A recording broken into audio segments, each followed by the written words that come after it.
ধন্যবাদ আপনাকে। যারা শুনছেন আমার শুভেচ্ছা অভিনন্দন, আমার সঙ্গে আলোচককেও শুভেচ্ছা। দেখেন, নাহিদকে আমি এই মুহূর্তে একজন পুরখা সৈনিক মনে করছি। নাহিদের আজকের এই কথাটা বলাটা এবং গতকালকের যে সনদে সই করা এবং তাদেরকে সুকৌশলে সুচিন্তিতভাবে তাদেরকে এইখান থেকে দূরে সরিয়ে রেখে যারা যারা সই করেছেন, যারা তাদের সাথে সম্পর্ক ছিল 1 বছর বা আরও অনেক দিনের।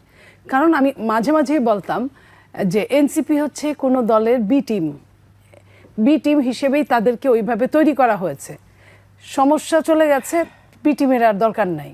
গতকালকে সেটা প্রকৃষ্টভাবে বোঝা গিয়েছে। আপনি এখন বুঝে নেন যে আপনি যারা তাদেরকে ব্যবহার করেছে। আমি যে ঠাকুর ঘরে কেড়ে আমি তো গলা খাই না, উনি বলে ফেলেছেন, আমরা মাইন্ড করব না।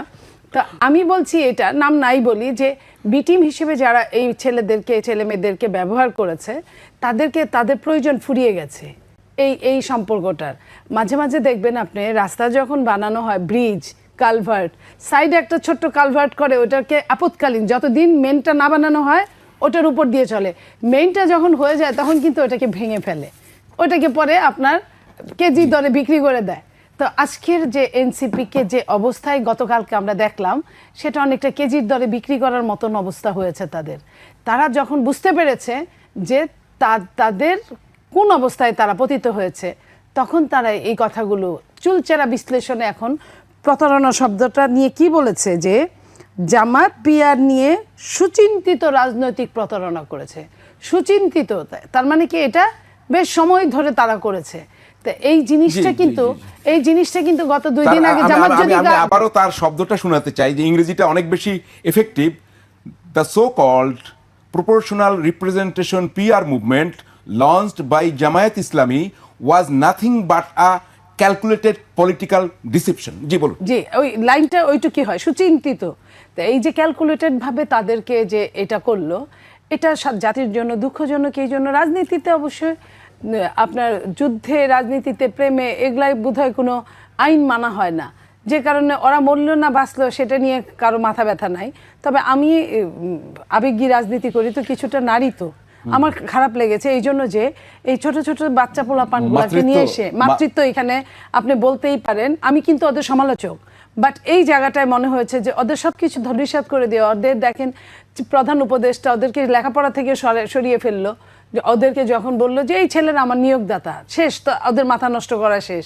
তাদের লেখাপড়া থেকে বিরত রাখলো, তারা ঠিক মতো পড়তে পারলো না, এবং যেটুকু অবশিষ্ট ছিল এটা কিন্তু গতকালকে শেষ করে দেওয়া হলো, অনেকটাই এরকম।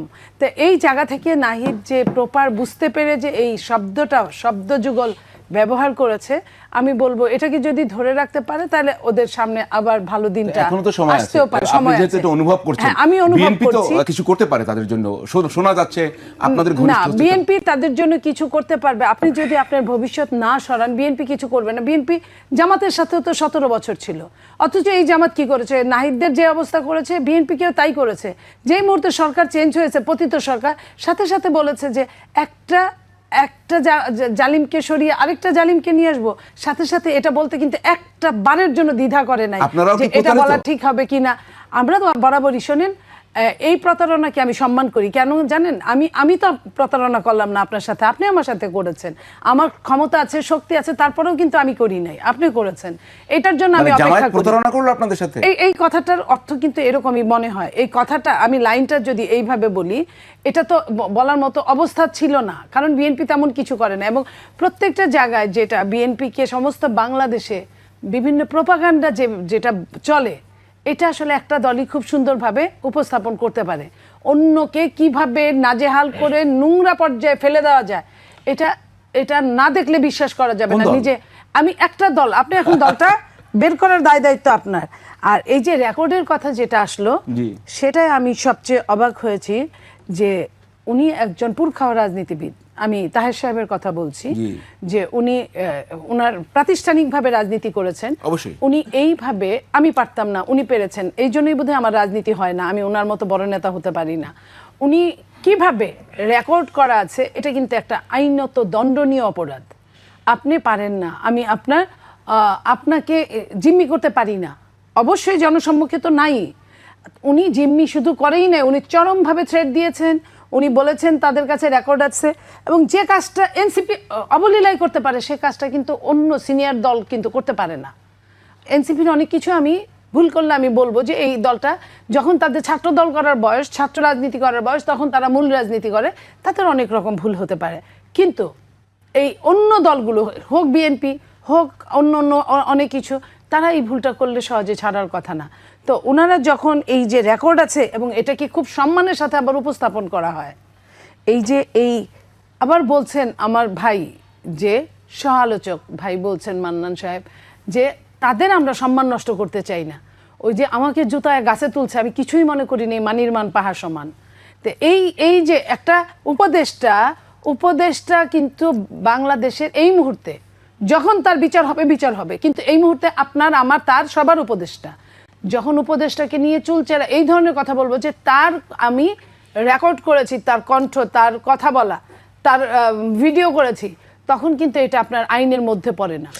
আপনি কিন্তু যেটাই হোক, অডিও হোক, যেটাই হোক, এটা যখন আপনি যে মানে সময়টা কতটা অসময় যে আপনার অন্যায় করে আবার চরমভাবে এটাকে প্রকাশ করা হচ্ছে, চরমভাবে প্রকাশ করছে যে আমি তোমার অডিও করেছি অথবা ভিডিও করেছি, তুমি যদি আমার এই কথা না শুনো তাহলে তোমাকে কিন্তু আমি এটা করব।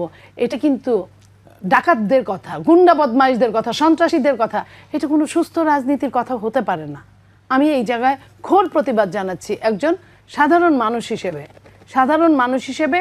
আমি কিন্তু সারাক্ষণ উপদেষ্টাদের সমালোচনা করি, এনসিপির সমালোচনা করি, বাট আজকে আমি এই দুইটা কথা আমার কাছে খুব খুব বেশি অপমানিত মনে হয়েছে, লজ্জাস্কর মনে হয়েছে। একজন 2 কলম লেখাপড়া জানা মানুষ হিসেবে আমি এই কথাটাই বলতে চাই।